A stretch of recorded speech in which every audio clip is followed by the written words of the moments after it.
신약 성경 베드로전서 1장 23절. 자, 우리 함께 봉독하겠습니다. 너희가 거듭난 것은 썩어질 씨로 된 것이 아니요 썩지 아니할 씨로 된 것이니 살아있고 항상 있는 하나님의 말씀으로 되었느니라. 아멘.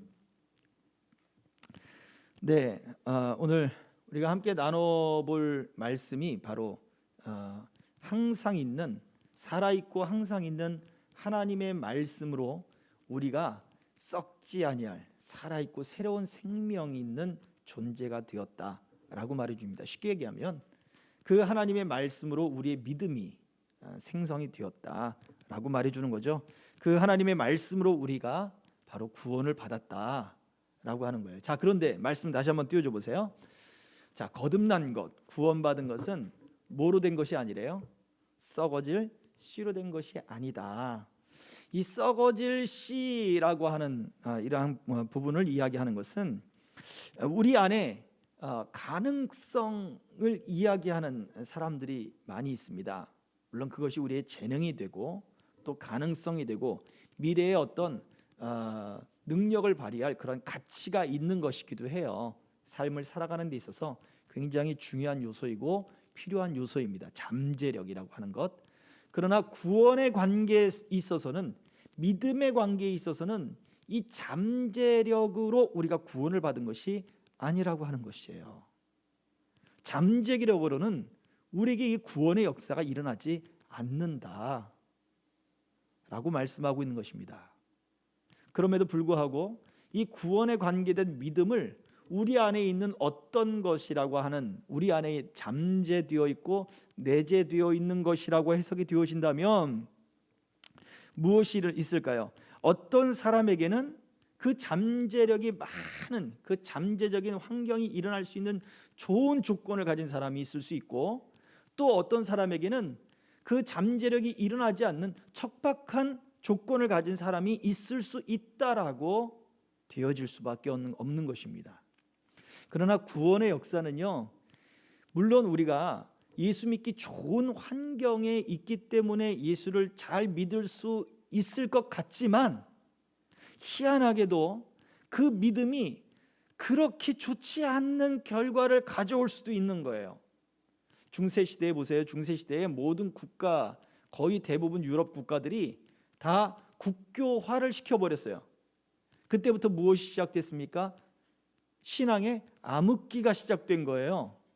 모든 사람들이 다 하나님을 알고 모든 사람들이 다 예수 그리스도를 전하지만, 다 알고 있지만 오히려 신앙에 있어서만큼은 암흑기가 되어버린 거예요. 국가적으로 그 전부 주일날이 되면 교회를 가고 예배를 드리고 그랬지만 개인적인 신앙에 있어서만큼은 점점 더 침체되고 가고, 그 침체 속에 신앙은 전혀 엉뚱한 길로 흘러가서 이제는 하나님이 아닌 다른 어떠한 그러한 종파로 흘러가 버린 역사를 우리는 충분히 알고 있다라고 하는 것이죠. 오늘날도 마찬가지입니다. 그래서 믿음과 구원과 관계된 이 믿음에 있어서 정말 척박한 환경을 가진 사람들이 있어요. 우리가 상상하기 살 수조차 없는 그러한 척박한 환경을 가진 사람들에게도 복음이 전파가 되고, 그리고 그 복음을 성령께서 사용하시면요, 그곳에서 그 사람의 변화가 일어납니다.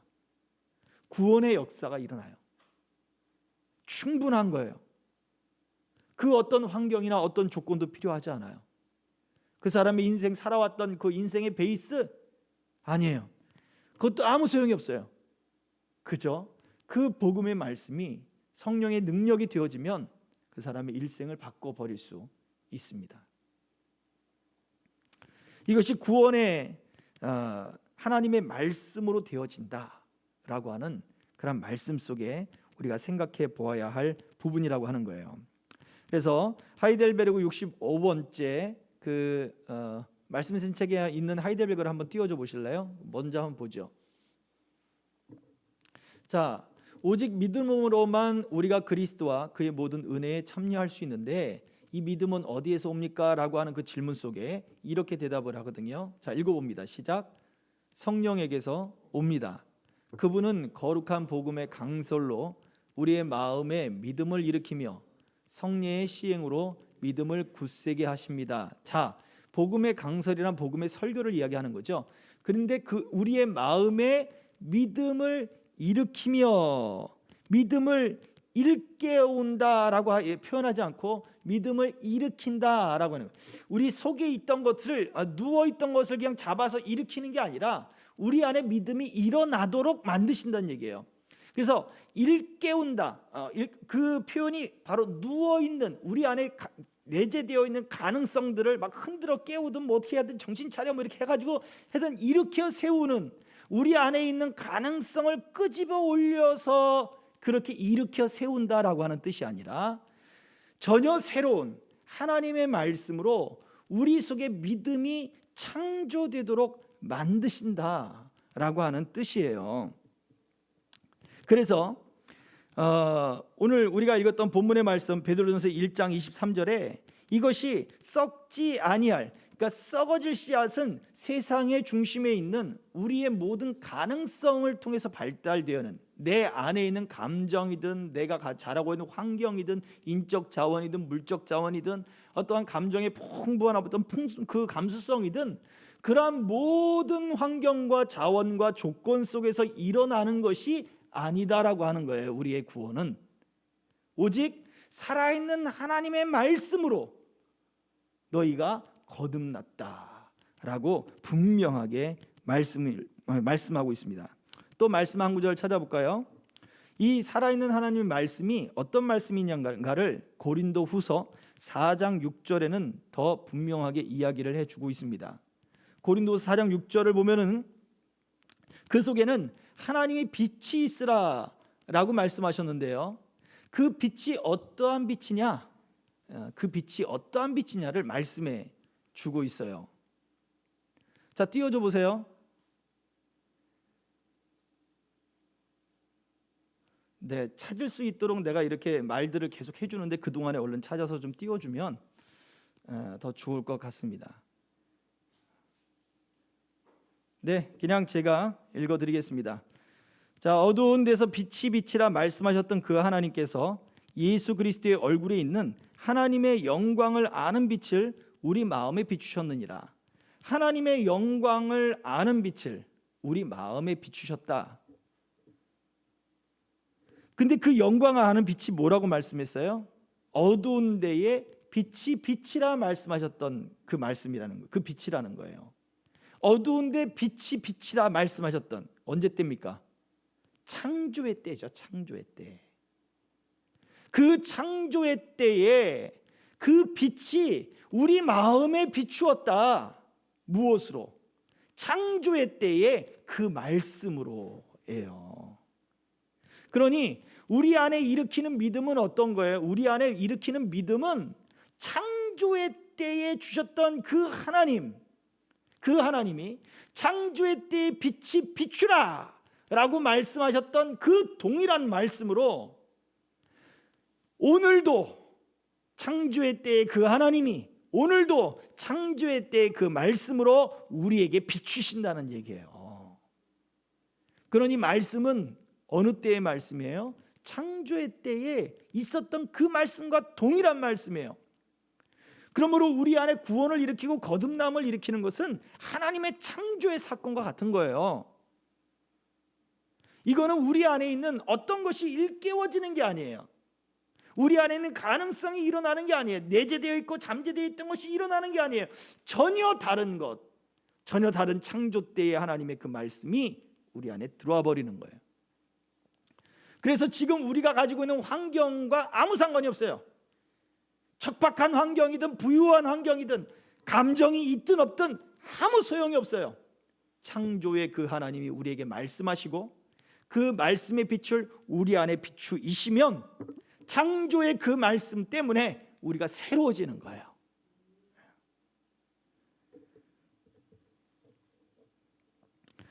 우리 말씀 하나만 더 찾아보고 마치겠습니다.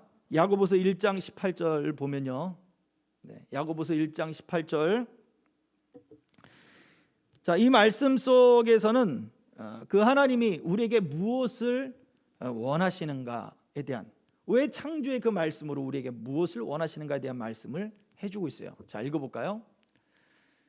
그가 그 피조물 중에 우리로 한 첫 열매가 되게 하시려고 자기의 뜻을 따라 진리의 말씀으로 우리를 낳으셨느니라. 자, 보세요. 피조물 중에 우리로 한 첫 열매가 되게 하시려고 진리의 말씀으로 우리를 낳으셨다. 피조물 중에 첫 열매가 되게 했대요.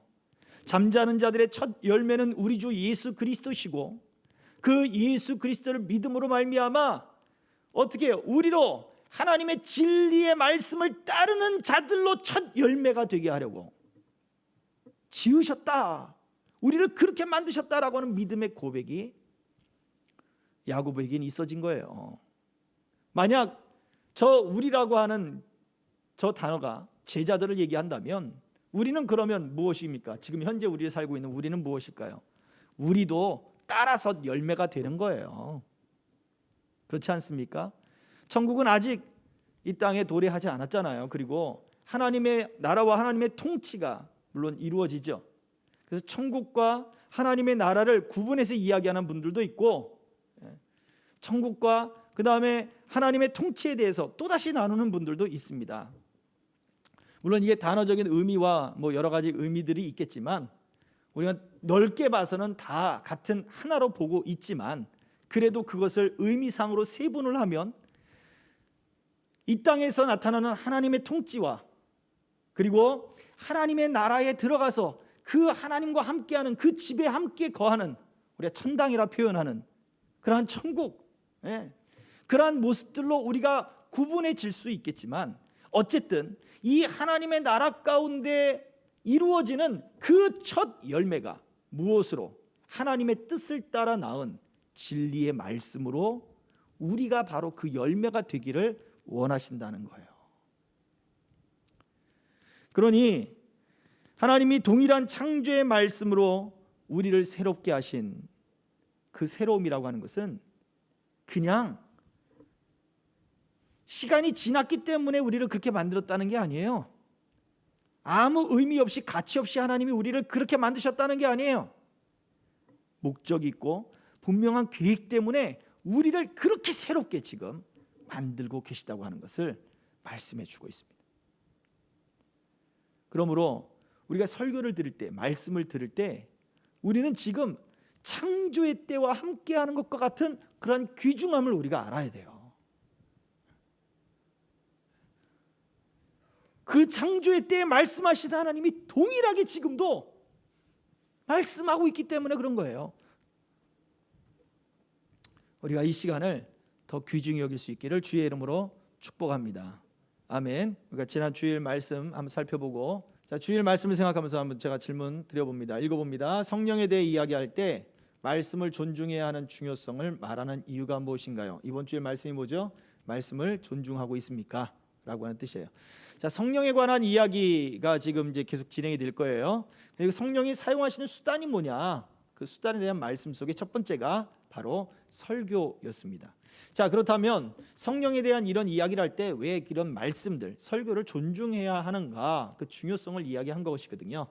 자, 읽어보도록 하겠습니다. 답, 시작.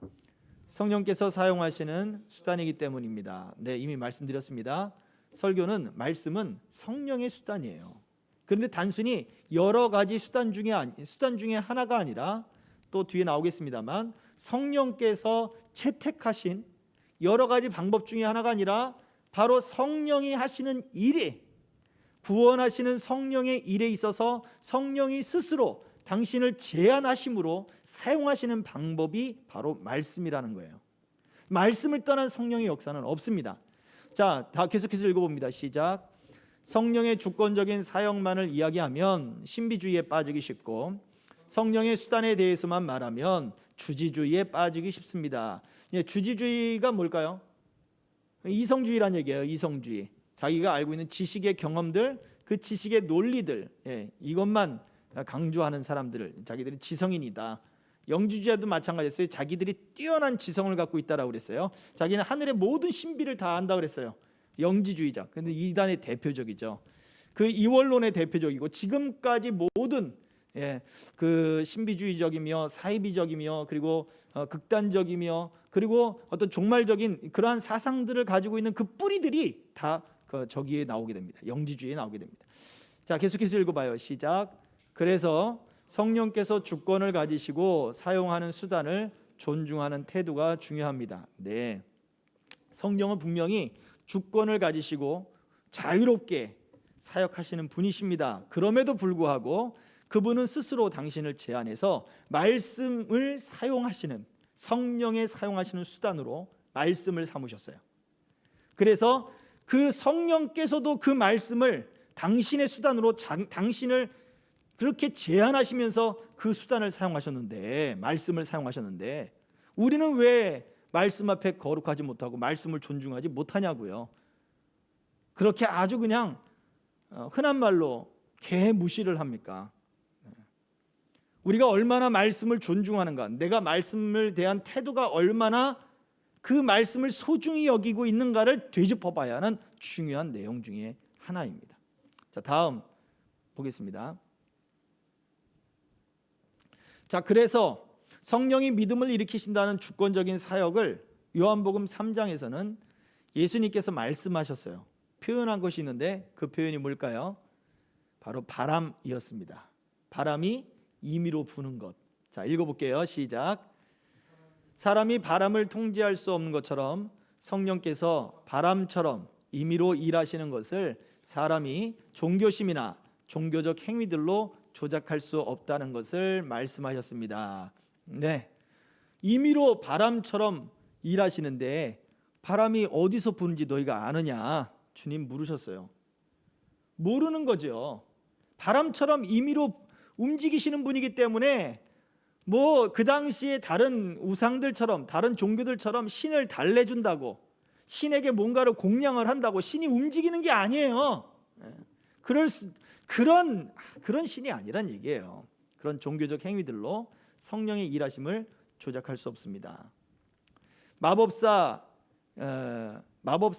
성경에 그 베드로가 복음을 전할 때 마법사 시몬이 나도 성령을 받게 해주세요라고 베드로에게 그 돈을 주고 그 요청을 했다가 아주 혼이 난 적이 있습니다. 그렇죠? 그것처럼 성령께서는 그런 행위들, 어떤 돈이나 물질적인 어떠한 헌금이나 뭐 이런 것들로 그분의 행동을 조작할 수 없습니다. 자, 다음이요. 이게 성령의 주권적인 사역이고요. 자, 그렇다면 이러한 성령의 주권적인 사역이라면 구원하시는 것이 말씀을 듣는 사람들의 반응이 항상 같아야 되지 않습니까?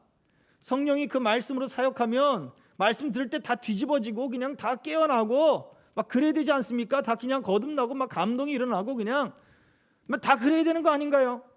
질문할 수 있겠죠. 자, 거기에 대한 답을 읽어봅니다. 시작. 성령께서 주권적으로 믿음을 일으키시지만 혼돈의 신이 아니라 질서의 하나님이십니다. 성령께서 우리의 믿음을 일으킬 때도 똑같습니다. 오직 겸손한 사람에게 주님의 말씀을 가르쳐 주시기를 기뻐하십니다. 자, 창조의 때에 빛이 있으라, 혼돈의 시대에 빛이 있으라 말씀했더니 빛과 어둠이 나눠버린 거예요. 그죠? 땅과 물이 나눠져 버린 거예요. 그 말씀을 따라 질서대로 움직여 버린 거예요.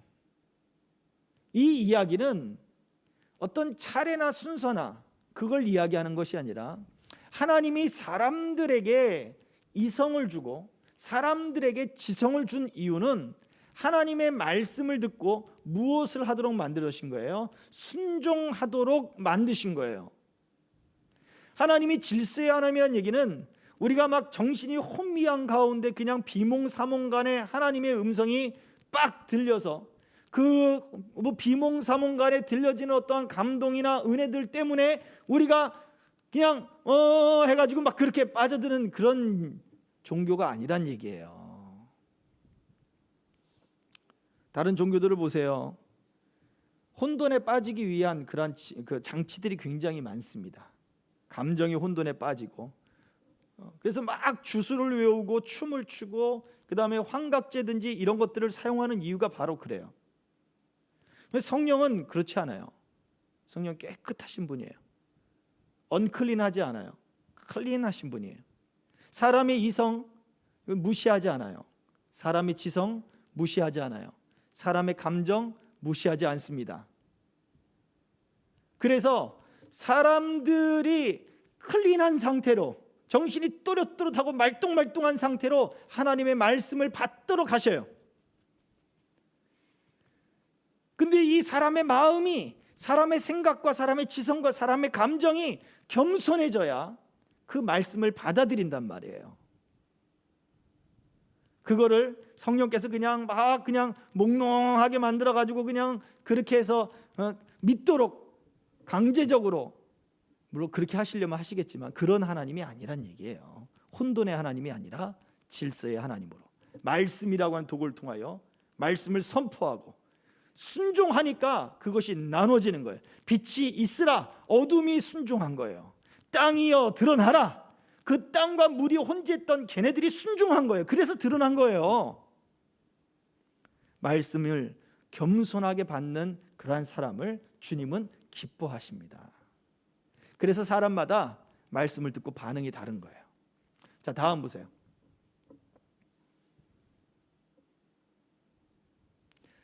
자, 말씀, 왜 하나님이 겸손한 사람의 겸손한 사람들을 기뻐하시고 겸손한 사람들을 통해서 말씀하시는가? 자, 마태복음 11장 25절과 26절이에요. 자, 읽어봅니다. 시작. 그때 예수께서 대답하여 이르시되 천지의 주제이신 아버지여, 이것을 지혜롭고 슬기 있는 자들에게는 숨기시고 어린 아이들에게는 나타내심을 감사하나이다. 옳소이다.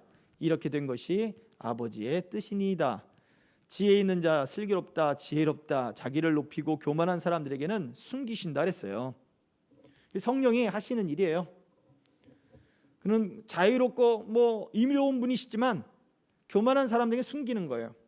그러나 겸손한 아이처럼 어린아이들에게는 나타내시는 거예요. 그것이 26절에 이것이 아버지의 뜻입니다. 이것이 하나님의 방법이기 때문에 그래요. 자, 다음입니다. 자, 그렇다면 말씀을 들을 때 사람들이 반응이 왜 다를까요? 왜 사람들의 반응이 다를까요?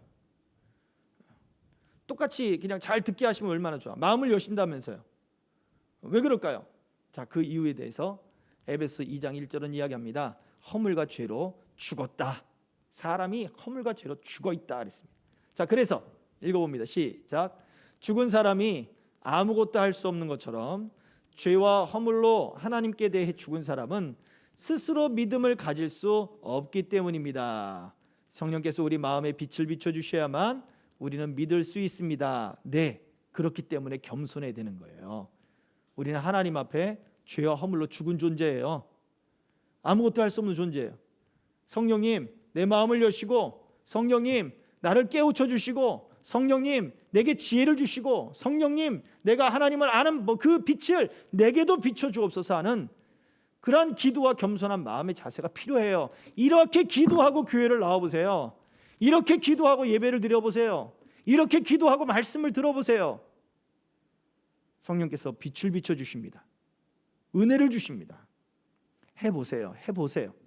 자, 다음 보겠습니다. 자, 그렇다면 성령님은 더 강력한 창조의 능력을 보여주며 믿으라고 하면 될 텐데, 그렇죠? 아예 더 강하게, 그냥 강하게 능력으로 그냥 꽉 기적을 막 베풀면서 빛이 강단에 그냥 쫙쫙 비치면서 그냥 목사 뒤에 그냥 후광이 쫙쫙쫙 비치면서, 그러면 얼마나 좋겠습니까?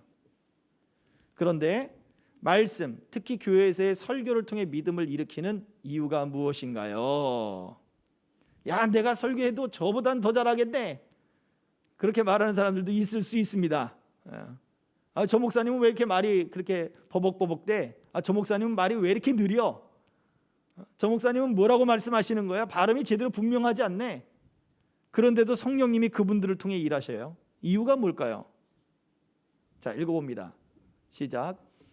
우리에게 믿음을 일으키시는 성령은 아무에게도 매이지 않는 자유로우신 하나님이시지만 우리를 구원하는 일에서는 예수님의 것, 그 말씀을 가지고 구원의 일을 우리에게 알려주시는 방식을 취하셨기 때문입니다. 말씀을 통해서 구원의 일을 알리는 방식을 취하셨다. 구약시대의 선지자를 통하여 구원의 일을 알리셨고, 모세시대는 모세를 통하여 구원의 일을 알리셨어요. 오늘날에는요, 복음 전도자와 교사와 목사들을 통하여 하나님의 그 구원의 일을 알리시는 그 방식을 취하셨기 때문에 그런 거예요.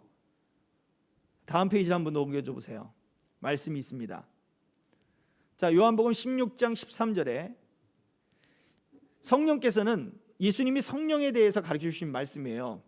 진리의 성령이 오시면 그가 너희를 모든 진리 가운데로 인도하시리니 그가 스스로 말하지 않고 오직 들은 것을 말하며 장래일을 너희에게 알리시리라. 장래일을 말하는데 그 장래일은 어디 안에서? 성령님이 자기 스스로 이야기하는 것이 아니라 무엇을? 들은 것을 가지고 이야기할 것이고, 14절은 뭐라고 얘기해요? 그가 내 영광을 나타내리니, 성령님이 예수님의 영광을 나타내실 거래요. 그런데 누구 것을 가지고? 내 것을 가지고, 예수님의 것을 가지고 너희에게 알리시겠습니다. 성령이 영광을 나타내시는 것은 당신의 것이 아닌 예수님의 것을 가지고, 예수님의 그 말씀을 가지고 너희에게 알리시겠다. 이게 성령님이 취하신 방법이라고요. 그분이 우리에게 장래일을 이렇게 이야기할 것이에요. 그리고 그분이 우리에게 예수님을 이렇게 알리시는 거예요. 하나님에 대해서 이렇게 알리시는 거예요. 모든 진리 가운데 인도하시는 방식이 바로 이렇습니다. 성령이 하시는 일이에요. 그러니 설교를 듣는 게 있어서 왜 그런 방식을 취하셨습니까? 성령이 하시는 일이에요. 왜 지역 교회들을 세우셨습니까? 성령이 하시는 일이에요. 온라인으로 다 하고 목사들이 그냥 다 통합시켜가지고 다 같이 그냥 핸드폰으로 그냥 온라인으로 예배하면 되지 않겠습니까? 많은 논쟁들을 해봐야 되겠지만 그게 꼭 옳지만은 않습니다. 그렇다면 오늘날 수없는 목사들이 많고 수없는 교회들이 많은데 왜 또 교회들이 세워져야 합니까? 제가 고민했던 부분이잖아요. 목회를 다시 시작하면서 고민했던 부분이 그거예요. 교회를 개척하면서 두 번째 개척하는데 다시 개척하면서 고민했던 부분이 그거예요. 하나님, 목사님 너무 많지 않습니까? 나 젊은 사람도 많고 나보다 젊은 사람도 많고 능력인 사람도 많고 많이 배운 사람도 많고, 하나님 그런데 왜 또 교회를 세워야 합니까? 그러다가 성경 공부하다 깨달았습니다. 악한 시대에 선지자들이 많았어요. 여러분, 북이스라엘 아합 왕 때에 선지 생도들의 학교가 되어 있었습니다. 단순히 바알에게 무릎 꿇는 7,000명만 있는 게 아니었던 거예요. 선지 생도들이 있었어요. 집중적으로 선지자들이 길러졌고 그들이 사역을 했어요. 이름 없는 무명의 선지자들이. 세상이 악해질수록 하나님은 선지자를 더 많이 보냈어요.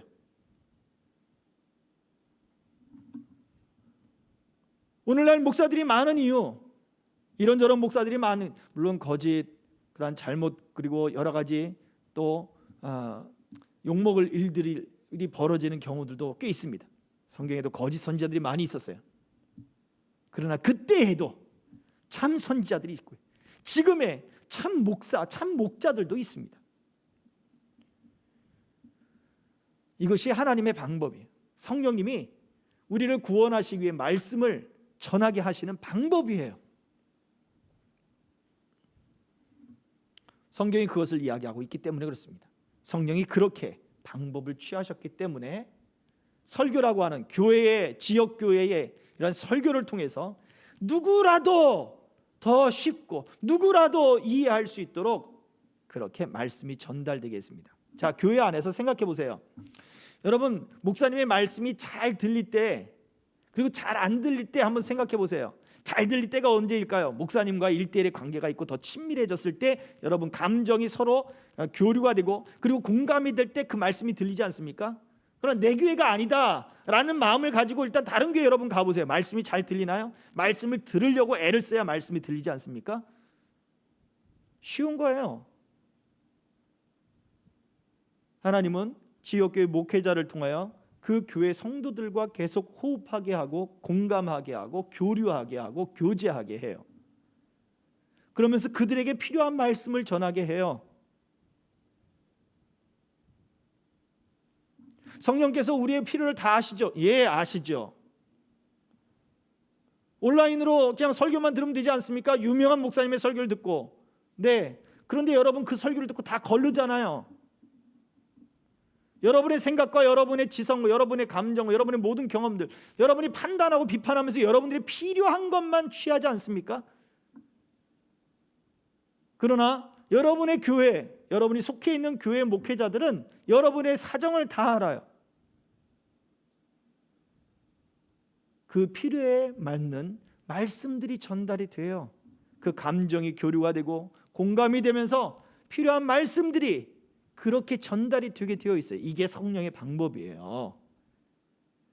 성령께서 이렇게 설교라고 하는 도구를 그 구원의 방식으로 삼으셔서 우리들에게 전달하고 계신 것입니다. 자, 다음.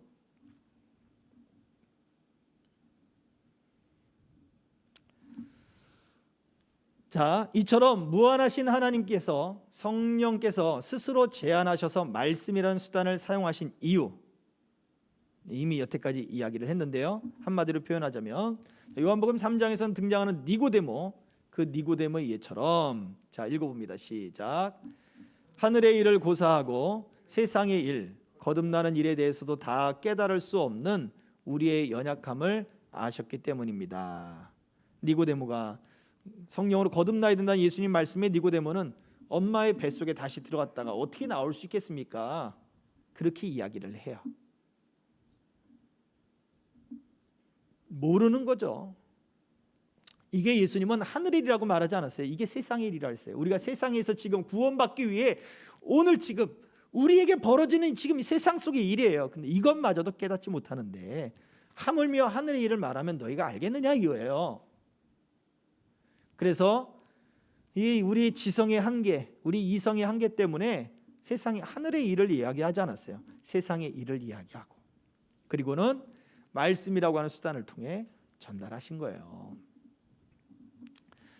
왜냐하면 니고데모와 이야기를 하면서 예수님은 곧바로 인자가 모세 때 뱀이 들렸던 것처럼 내가 들려야 될 것이다 라고 말을 했어요.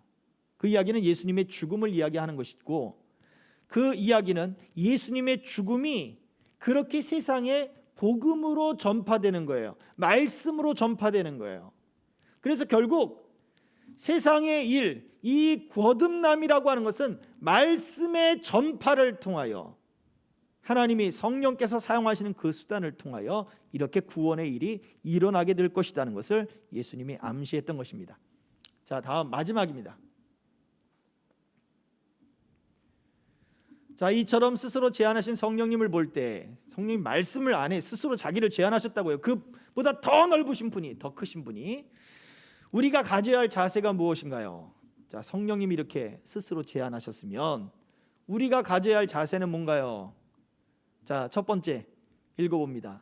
시작. 성령님께서 그처럼 겸손히 자기를 제안해서 말씀을 수단으로 사용하셨으므로 우리는 성령님께서 사용하시는 수단, 즉 말씀을 존중히 여겨야 합니다. 네, 말씀을 듣고 잊어버리지 마십시오. 말씀을 듣고 지켜 행하세요. 말씀 앞에 자기를 내어놓으세요. 자기를 바꿔야지 왜 말씀을 바꾸려고 그래요? 자기를 바꿔야지 왜 하나님을 바꾸려고 그래요? 하나님의 보좌를 움직이는 기도, 자기가 바뀌어야지 왜 하나님의 보좌를 움직이려고 그래요? 우리는 잘못된 생각들을 가지고 있어요. 말씀을 존중히 여겨야 합니다. 그러므로 말씀을 전하는 목회자들을 위해서도 여러분 좀 이따 나오겠지만 네, 그 목회자를 존중히 여기셔야 돼요. 자, 다음 보여주세요. 두 번째, 우리가 가져야 할 자세 두 번째 읽어봅니다. 시작. 바람과 같이 주권적으로 일하시는 성령님께서는 복음의 말씀을 떠나서 성령께서 거듭나게 하시는 일이 없습니다. 네, 말씀을 떠나서 우리를 거듭나게 하는 일이 없습니다. 따라서 시작. 따라서 믿음이 생기는 것을 기대하며 잘 들어야 합니다. 경청해야 합니다. 목회자 눈을 마주치고, 네, 눈을 부릅뜨고 마주치고 이야기를 들으셔야 돼요. 네, 아멘 하면서 들으셔야 돼요. 그냥 무조건적인 아멘이 아니라 그냥 아멘 잘하셔야 돼요. 네, 하나님을 아버지로 믿으면 아멘 하십시오 했더니 다 아멘 하시잖아요. 하나님을 아저씨로 믿으시면 아멘 하십시오 그래도 아멘 소리 나오는 게 있어요. 해봤어요. 제가 많이 나와요. 말씀을 경청해서 듣질 않는다는 얘기예요. 잘 들어야 돼요. 성령께서 내 귀를 열어주세요. 내가 말씀을 듣고 싶습니다. 내 귀를 열어주세야 기도해야 된다니까요. 아까 살펴보았지만 겸손한 자에게 하나님은 그 말씀이 겸손한 자에게 들려지게 하셨습니다. 자, 마지막 우리의 자세. 다음 장 시작. 직분자를 통해서 하나님의 말씀을 전하는 것이 하나님께서 우리를 위하여 정하신 방법이기에 직분자를 위해서 기도해야 합니다. 네, 직분자, 여러분의 직분자, 목사님, 또 말씀을 전하는 우리 교사들, 모든 이들을 위해서 기도하셔야 합니다. 말씀 앞에 거룩하고 늘 말씀에 사로잡히고 말씀의 새로운 꼴들과 양식들로 우리에게 하나님의 말씀을 전달케 하옵소서 하고 기도해 주셔야 돼요. 인간적인 친밀함 중요하지 않습니다. 차라리 공적인 관계를 더 유지하는 것이 더 중요합니다. 존경하고 그리고 공적인 관계를 유지하면서 하나님을 위해 하나님 앞에서 그 직분자들을 위해서 기도해 주십시오. 한국 교회에 기도가 필요합니다. 또 여러분의 목사님들, 말씀을 전하는 분들 기도가 필요합니다. 오늘 말씀을 듣는 여러분들이 더 힘을 내서 말씀을 존중하는 삶의 자세 가지시길 바랍니다. 첫 번째, 성령께서도 자기를 이렇게 스스로 제안하신 것처럼 우리도 겸손해져야 돼요. 말씀 앞에 겸손하세요. 두 번째 뭐라고요? 잘 들어야 돼요. 잘 들어야 돼요. 귀가 열려야 돼요. 겸손해야 더 귀가 열리는 것입니다. 자, 세 번째 뭐예요? 네, 직분자를, 그 말씀을 전하는 직분자를 위해 기도하셔야 됩니다. 네, 명심하고 다시 한번 이 말씀을 생각하고 우리가 그러한 삶을 살아갈 수 있기를 주의 이름으로 축복합니다. 기도하겠습니다. 우리가 구하는 기도를 잊지 않게 하시고 말씀을 더 존중하며 그 말씀에 귀를 기울이며 그 귀를 열 수 있도록 주님, 그 창조의 그 말씀으로 우리에게 말씀하여 주옵소서. 우리에게 빛을 비춰 주시옵소서. 우리 귀를 여시며 눈을 여시며 마음을 여셔서 말씀의 기이한 것들을 보게 하여 주시옵소서.